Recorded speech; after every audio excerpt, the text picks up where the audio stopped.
Bom dia, boa tarde, boa noite, meus queridos e queridas alunos e alunas de Direito do IESP. Que saudade de vocês, devo dizer, devo admitir, né, que essa quarentena tá deixando saudades até das coisas mais incompreensíveis. Eu tô com saudades de conversadeiro de aluno, pô. Faz um tempo que eu não faço um tss na minha vida, pô. Eu só posso mandar os gatos fazerem silêncio. E os gatos não são muito conversadeiros, né? Então eu não tenho com quem tirar onda, não tenho quem acusar de furtar alguma coisa ou de traficar drogas para utilizar como exemplo, né, para o nosso conhecimento. Mas enfim, vamos fazendo com que dá, né?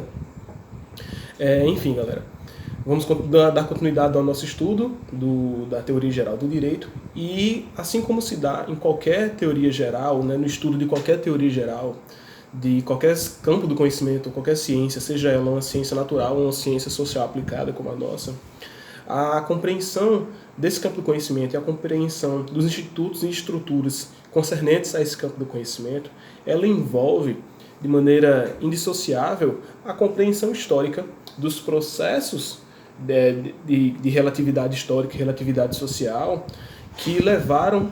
Vocês conseguiram escutar isso aí? Os gatos estão brigando, né? Mas, enfim, os processos que levaram os processos que se deram ao longo da história e que levaram esse campo de conhecimento, essas estruturas e esses institutos a se desenvolverem da forma como eles se desenvolveram. Né?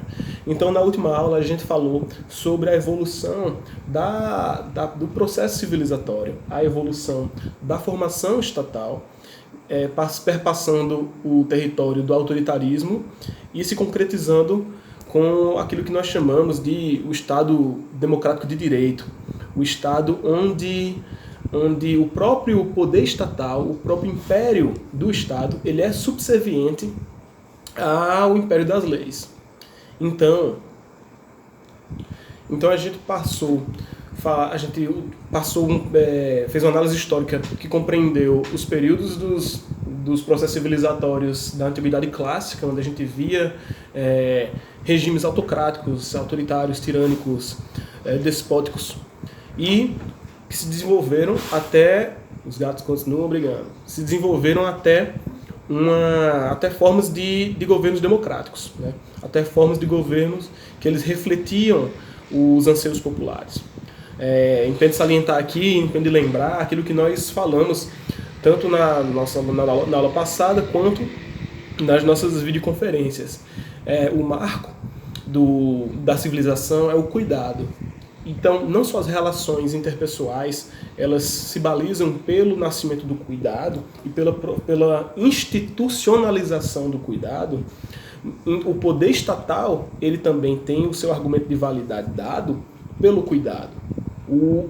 Seja um reflexo de teorias contratualistas ou outras teorias de formação estatal, nós temos o cuidado como pressuposto de validade, o pressuposto de existência para um organismo estatal. Nós concebemos aquele poder estatal para que ele exerça o cuidado, para que se institucionalize o cuidado a todas as pessoas circunscritas naquele território e subservientes àquele poder. Então a gente fez uma análise histórica onde nós ultrapassamos conceitos de autoritarismo para desaguar em conceitos democráticos, onde o governo ele se torna obrigado a refletir ou a obedecer a esse cuidado.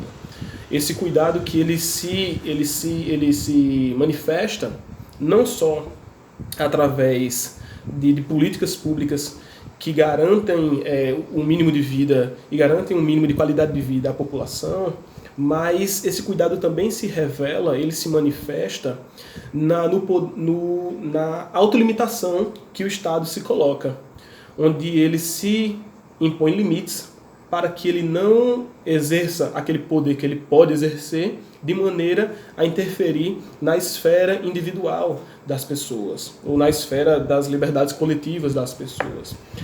O Estado, no caso, ele se limita para que o seu poder não ultrapasse o cuidado. Ele apenas exerce o poder na limitação do cuidar. E ele nunca vai exercer o seu poder de forma a ser um ataque frontal à qualidade de vida das populações. Então, o Estado ele nunca vai poder, um Estado legítimo, né, um Estado democrático de direito, ele nunca vai poder utilizar dos seus pressupostos de gestão e de regência para prejudicar o seu povo. Ele sempre tem que ser regido pelo cuidado a todos da sua coletividade. Então a gente fez, né, essa análise histórica, onde a gente passou pelos estados autoritários, né, os chamados de Polizeistaat, os estados policialescos ou os estados de poder, para aquilo que nós víamos a conceber como os estados legais, os estados legislativos, onde a gente tinha o rule of law, o mando da lei, como os britânicos diziam, a government of law and not of men, um governo de leis e não de homens. E, posteriormente a isso, nós tivemos o fenômeno do constitucionalismo, né, onde nós amarramos o poder legislativo, o poder legiferante, à Constituição, de forma a limitar as ações desse poder legislativo. E também existe a colocação de um poder judiciário com a função de jurisdição que regula os atos do Legislativo e do Poder Executivo em relação a essa Constituição. E a gente vê isso, né, a gente pode ver um reflexo disso no nosso próprio ordenamento jurídico aqui no Brasil. Muitas vezes vocês devem ter visto, né, em televisão, nós estamos vivenciando um momento político onde o STF ele está assumindo um papel de grande protagonismo na mídia, né? E nós vemos questões que chamam o STF de guardião da Constituição, ou vocês já devem ter ouvido falar sobre questões de discussão de constitucionalidade. O que é a constitucionalidade? Constitucionalidade de algo nada mais é do que a compatibilidade de algo com a Constituição. Essa lei ou esse instituto que se está em análise, ele está de acordo com a Constituição, então ele é constitucional. Ele está em desacordo com a Constituição, então ele é inconstitucional. Então, o Poder Judiciário serve para ele surge para ofertar o serviço da jurisdição para todo o povo, mas também para regular o quão obedecida a Constituição está sendo e entrar em campo quando a Constituição é desobedecida. Então, nós podemos depreender que de uma análise dos processos históricos, a gente vê o aparecimento dos institutos que existem hoje em dia. Por isso que é sempre importante a gente fazer a análise histórica, porque dominando a história daquele conceito, nós podemos aprender de fato aquele conceito, né? Se a gente pega aquele conceito de forma isolada, sem entender o processo histórico, social, que o levou àquilo, então a gente fica com um conhecimento muito episódico, muito fraturado e que, enfim, de difícil assimilação. Quando a gente vê um conceito dentro de um panorama histórico, onde nós vemos as causas do seu aparecimento, como ele dá quando aparece na sociedade, quais são os seus reflexos, quais são os seus resultados, os seus desdobramentos, então a gente consegue conceber melhor, né, triangular do que a gente está falando, o que a gente está pensando. Então, quando a gente analisa, né, estou fazendo aqui um flashback sobre o que a gente estudou, né, de Estado Democrático de Direito. Então a gente tem esse caminhar do autoritarismo para o Estado Democrático de Direito, em tese, e nós temos o direito que se consolida como sendo, vamos lembrar de outras aulas nossas, né? Ele se consolida como não sendo apenas um ato da legislação, né? O direito ele não é apenas a leitura de uma legislação, óbvio que não, onde é que entra o judiciário, né? Caso assim fosse.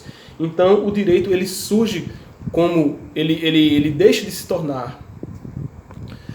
ser caracterizado como apenas uma leitura de uma lei, e ele passa a ser concebido como uma construção. O direito ele passa a ser concebido como não tão somente a leitura daquela legislação, mas a interpretação dada àquela legislação pelo judiciário, através de todas as carreiras jurídicas envolvidas, né, dentro da processualística, dentro do processo em si. Então nós temos uma série de avanços que são paralelos à nossa história. Nós temos os avanços políticos que tangem a organização estatal.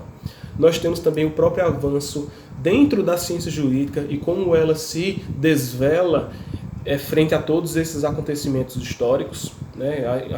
Vertentes históricas que a gente já falou aqui à exaustão, sobre, enfim, as pluralidades, né, de evoluções históricas do direito, para a gente conseguir conceber como o direito se porta no nosso ordenamento jurídico presente. E a última peça do quebra-cabeça para a gente conseguir conceber o nosso ordenamento jurídico presente é a gente fazer agora a análise histórica de como esse direito ele nasceu em suas bases históricas e como ele se desenvolveu nos territórios onde ele era vigente até chegar aqui em terras brasileiras. Vocês devem buscar entender que o direito ele é uma parte da cultura, assim como qualquer outra. Nós já debatemos, já discutimos de forma, enfim, intensa como o direito se diferencia de outras normas sociais, como a moral, como a religião. O direito tem uma série de características divergentes, né, dessas outras estruturas de regras. Mas o direito ele é pertencente à cultura, assim como elas. E o direito ele migra, ele evolui, ele é imposto, assim como as outras culturas também são migratórias e impostas a outras sociedades, certo? Então, o nosso direito, o direito que nós estudamos aqui no Brasil em 2020, ele tem conexões históricas, conexões genéticas com conceitos de direito da antiguidade clássica. E para a gente entender o porquê da gente ter desaguado num sistema concebido como esse, para a gente entender isso, nós temos que entender como essa evolução se deu. E é isso que a gente vai fazer hoje. Massa? Vocês já devem ter ouvido falar, galera. Acho que isso é uma das coisas mais, assim, lugar comum que existe, né, para o aluno que está no P1 de Direito. E o aluno que está estudando Teoria Geral e Introdução ao Direito. Que é a questão dos grandes sistemas do direito. Os grandes sistemas que são o Civil Law e o Common Law. Ou aquilo que nós chamamos de o direito anglo-saxão e o direito romano-germânico. Né? E o que diabo é isso? Vocês devem imaginar, ou vocês devem ter notado, e a gente já discutiu isso, né, de forma en passant, passageira, nas nossas aulas, que o direito que nós utilizamos aqui no Brasil ele é diverso do direito existente em cortes como nos Estados Unidos ou em outros países. Vocês devem imaginar essa diferença até porque nós somos bombardeados pela cultura estadunidense. Né? Nós somos bombardeados com filmes, seriados, enfim, determinadas coisas, produtos culturais que são pantomínhas, né? São peças, são dramatizações do ordenamento jurídico de lá. E a gente fica imaginando, né? Às vezes nós somos até um pouco influenciados na carreira jurídica por algo que na verdade nem existe aqui no nosso ordenamento jurídico. Então assim, vocês devem ter imaginado ou pensado, quais são as diferenças do ordenamento jurídico brasileiro do ordenamento jurídico estadunidense? Como se dá essas diferenças? Como é que se dá na prática? Mas antes da gente entender isso, a gente tem que entender por que eles são diferentes.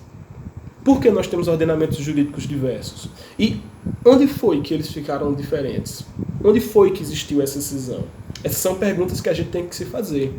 E quando a gente domina essas perguntas, domina as respostas a essas perguntas, a gente consegue dominar melhor esses conceitos. Massa? Então bora fazer aqui uma grande viagem no tempo para conseguir conceber um pouco sobre, enfim, como se deu a evolução do que nós chamamos, né, os dois grandes sistemas jurídicos do mundo, o Common Law e o Civil Law. Olha só, galera.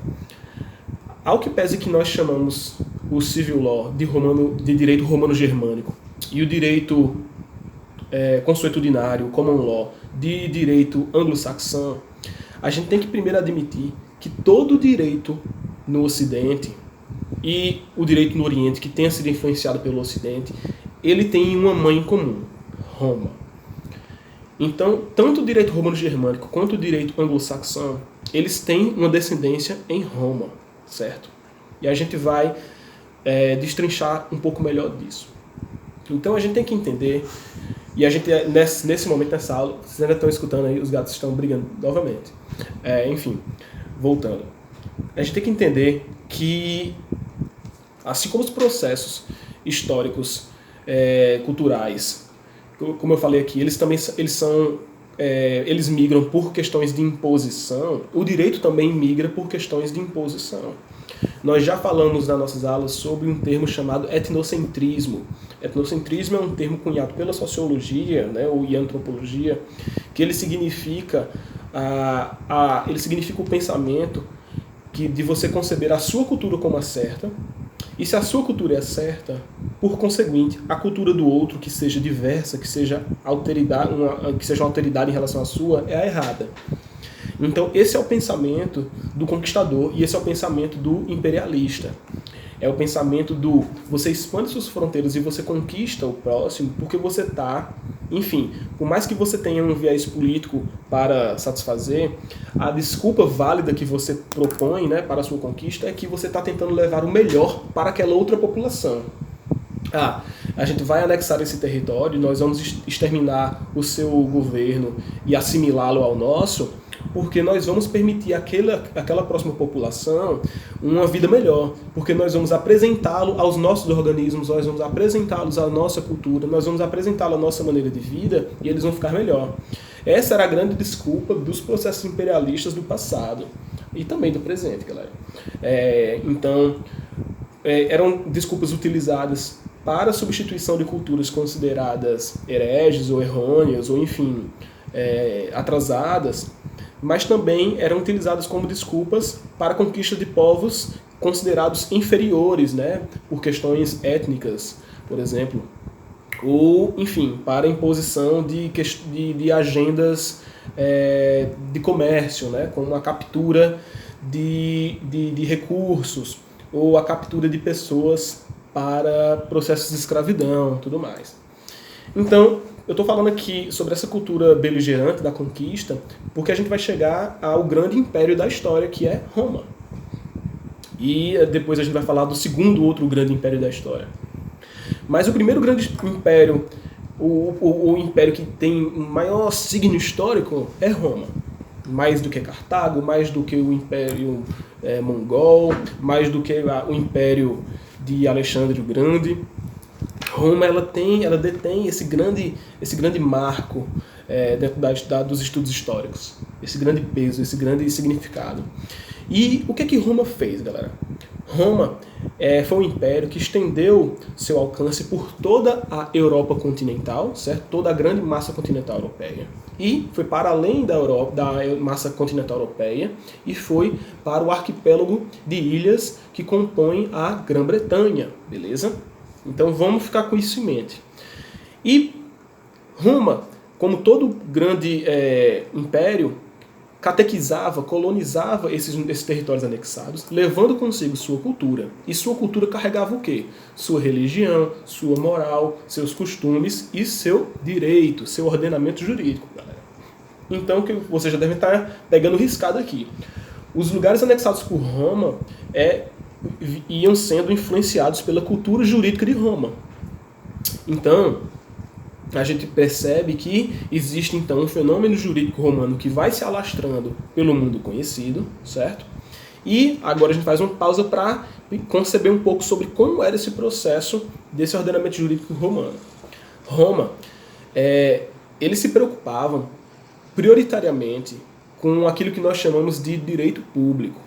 O direito público é o direito é o grande ramo do direito relativo às questões que são de ordem pública, que são de ordem de todos, ou que são de ordem estatal. Direito público é o contrário de direito privado, que são os ramos do direito relativos às questões de ordens privadas, certo? As relações entre particulares, entre pessoas de uma coletividade, né? Não são relações jurídicas que interferem ou que influenciam o todo coletivo. Não, são relações que elas dizem apenas a respeito daquelas pessoas envolvidas naquela relação jurídica, como uma relação de compra e venda, por exemplo. Por isso que a gente diz que o direito civil ele é um ramo do direito privado, enquanto que o direito constitucional, né, que é um direito que rege a Constituição, ela é um ramo do direito público. Então vamos voltar um pouco, a gente vai ver essas questões de direito público e privado mais à frente, não fiquem cismados com isso, mas apenas para você terem uma leve ideia. Roma se preocupava prioritariamente com questões de direito público. O que isso significava? Significava que Roma preocupava, no exercício legislativo de Roma, se preocupava-se mais com a colocação de normas que dissessem respeito às questões de ordem pública. Então eles fundavam, né, normas e leis para questões como organização estatal, tratados de comércio internacionais, o serviço militar. Então, essas questões, que eram essas grandes questões políticas que faziam parte de um espectro maior, né, do todo coletivo, elas eram tratadas por legislações, por normas escritas e, enfim, postas para regrar essas situações. E o restante? E as relações privadas entre particulares, que eu acabei de mencionar? Quem é que regia essas relações?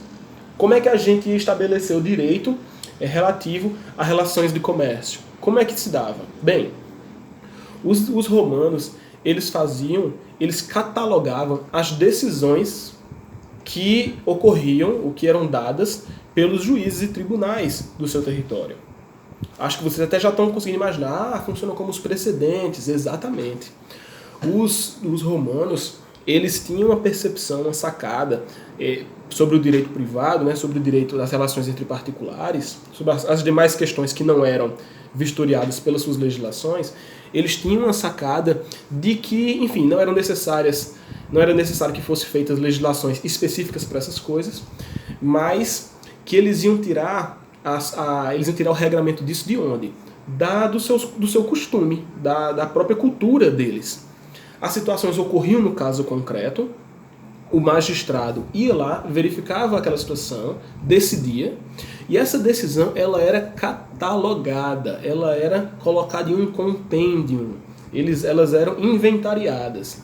Então essas decisões elas iam ficando inventariadas, e aí quando surgisse uma situação lá na frente que ela fosse similar a essa situação anterior, eles apenas iam consultar aqueles seus grandes catálogos com aqueles casos anteriores e eles replicavam, né? Eu falei reaplicavam, mas a gente pode dizer que eles replicavam a decisão, né? Ela acontecia novamente, pois o caso ele se repetiu no tempo, né, praticamente.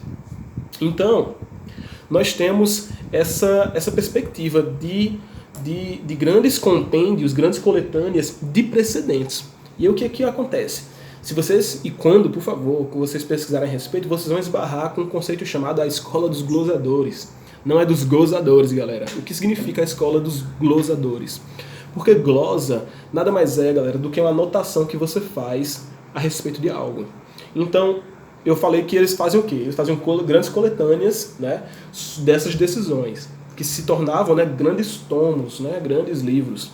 E aí os glosadores, eles arbiscavam, eles anotavam, faziam as anotações relativas ao entendimento jurídico dessas questões, nessas páginas, e eles foram, né, catequizados, eles foram denominados, né, de os glosadores, a escola dos glosadores. Foi a partir desse fenômeno, né, essa percepção que eles tinham, dessa técnica escrita, de pôr as suas análises escritas nesses compêndios, que fez nascer, ou inaugurou, né, essa perspectiva chamada de codificação, que é você tornar algo em um código, você pegar aquele conhecimento e escrevê-lo em algum lugar. Então, se funda, né, essa lógica. Mais uma vez, só para dar uma repetida, uma lógica pautada em leis existentes apenas para questões de direito público, certo? Ou predominantemente para questões de direito público que sejam de interesse de toda a coletividade e do Estado, e as demais questões são tratadas por o quê? Catálogos que continham os precedentes das decisões que eram dadas a essas situações da vida cotidiana e a interpretação dada pelos glosadores, os estudiosos desse campo do conhecimento naquele momento histórico. Massa. Então deu para ir pegar um panorama de como funcionava o direito em Roma. E aí, vamos para a questão da conquista. Quando eu digo que Roma pegou esse direito e levou para outras partes do mundo, perdão, esse direito não, a cultura romana para outras partes do mundo, ela carregou consigo o direito. Logo, onde Roma conquista, se torna influenciado por esse direito. Em um dos lugares conquistados por Roma, na verdade, na Europa, o último lugar a ser conquistado por Roma, e também o primeiro lugar a se libertar de Roma, foi a Grã-Bretanha. onde existiam os anglos e os saxões. São dois povos diferentes. Inclusive que eles não são da Grã-Bretanha, né? Eles fizeram processos migratórios também de conquista dentro da Grã-Bretanha. Grã-Bretanha, desculpa. Eu gostaria muito de editar esses vídeos, galera, para acabar com esses erros, né? Mas não ficaria muito a aula se não tivesse esse tipo de coisa. Mas vamos lá. Então, Roma conquista a Grã-Bretanha, a sua cultura jurídica é lá posta. Alguns estudiosos divergem um pouco sobre isso, dizendo que é o seguinte, que como o domínio romano sobre a Grã-Bretanha foi um domínio meio tênue e meio fraco, porque Roma conquistou a Grã-Bretanha já relativamente no fim do seu apogeu, e a Grã-Bretanha, por ser um sistema de ilhas, né, ela tinha uma grande divisão ali com as influências romanas, então se diria que ali na Grã-Bretanha foi onde menos se teve a influência dessa cultura romana, propriamente dita. Mas ela lá se estabeleceu.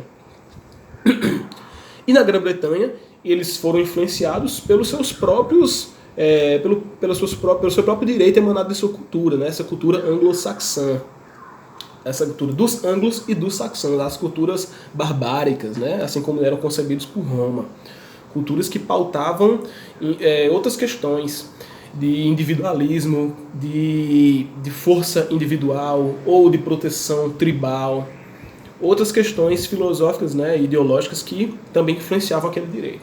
Então, beleza, vamos pensar nisso aí. O território bretão, da Grã-Bretanha, conquistado por Roma, fica influenciado pelos argumentos jurídicos romanos, e beleza. Ocorre que o Império Romano, ele se fratura, ele se rompe, ele se quebra, Roma se estilhaça, e com a queda do Império Romano nós temos o aparecimento da Era Medieval. Pessoas, né, a gente tem alunos aqui, temos inclusive uma historiadora, né, em uma das turmas, ela pode falar isso melhor, mas nós teremos então, com a queda do Império Romano, a gente tem a ascensão da Era Medieval, não vamos chamar aqui de Idade das Trevas, mas a Era Medieval, e pós-Era Medieval a gente vai entrar, enfim, lembrando naquelas questões que a gente falou na aula passada, dos impérios e dos reinos, dos reinados, que eles eram autocráticos, eles eram regidos por monarcas absolutistas. E aí vocês devem lembrar, se vocês assistiram a última aula, qual é o grande marco histórico da quebra do autoritarismo da realeza. O grande marco histórico que rompe, que dá uma dica, né? Decapita esses grandes sistemas. A Revolução Francesa. Na Revolução Francesa, nós temos então um grande processo revolucionário que rompe com com a cultura da realeza, não é?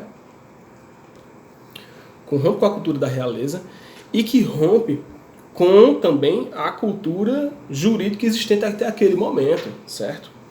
A gente tem que fazer uma verificação que as culturas medievais, né, e a cultura medieval e aquilo que veio depois dela, elas não seguiam essencialmente as influências romanas, certo?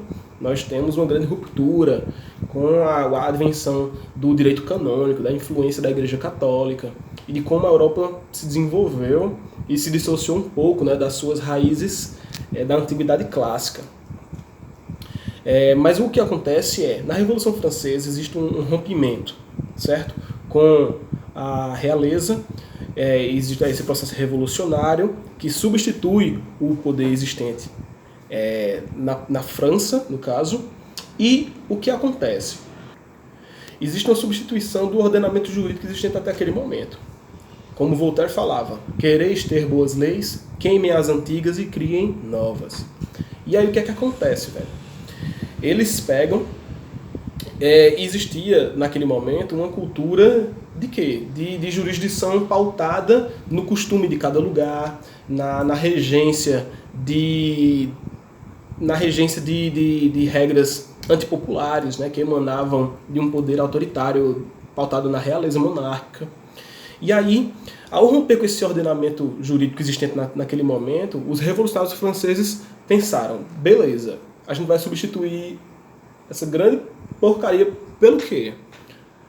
Se a gente está aqui rompendo com esse poder executivo maciço, encabeçado na figura do rei, que na verdade acumulava os outros poderes também, né, de legislativo e de judiciária, de certa forma. Apesar do que também existia, certo, câmaras legislativas em regimes despóticos. Mas na hora que eles estão rompendo com esse regime de poder aqui, eles pensam, a gente vai trocar isso aqui e a gente vai ter a advenção do poder legislativo, né, de um painel de pessoas que vai mandar no território a partir de legislações. E a gente tem então aqui a possibilidade de a gente fundar uma nova lógica de ordenamento jurídico. Um ordenamento jurídico pautado justamente nessas legislações que a gente vai fundar. E aí você tem que pensar, que legislações eram essas? Os revolucionários franceses, então, eles iam trazer uma legislação do buraco e conseguir conceber e pegar uma legislação que fosse operante e funcional e totalmente nova. Como é que eles poderiam fazer isso? Bem, a saída que os revolucionários franceses tiveram, através de um cara que vocês devem saber, né, que vocês devem ter ouvido falar dele, chamado Napoleão Bonaparte. Napoleão Bonaparte, ele não foi um revolucionário francês, né, mas ele permitiu a continuidade da maioria dos preceitos da Revolução Francesa através do seu mando imperialista na França. Então, a Revolução Francesa ocorre, existe uma ruptura, a França se torna em um novo país, né, abandonando uma lógica monárquica, adotando uma lógica de Estado legal, e se fundam leis, e quando a França se organiza politicamente ao redor de Napoleão funda o primeiro Código Civil, o primeiro grande Código Civil da Europa, chamado Código Civil Napoleônico. E de onde foi que eles tiraram esse Código Civil? Eu acabei de mencionar essa crítica, né? De onde é que eles iam tirar uma lei que fosse operante e fosse totalmente nova? Bem, eles não fizeram nada totalmente novo. Lembram daquilo que eu falei anteriormente, que em Roma eles faziam grandes catálogos de decisões, grandes catálogos das decisões que ocorriam no mundo cotidiano? Bem, eles pegaram esses catálogos dessas decisões e, além de ter algumas outras influências dos seus próprios costumes, né, daquele momento histórico quando eles viviam, mas eles foram pautados essencialmente naqueles compêndios do direito romano, beleza? Então, através com essa base que eles pegaram do direito romano, eles fundaram aquilo que a gente vem a chamar, né, de o primeiro Código Civil que tem êxito, de fato, em ser comum para todo o seu povo e que seja operante. E aí vem aqui um dos outros grandes impérios da história. Na verdade, quando eu pensei em falar do segundo grande império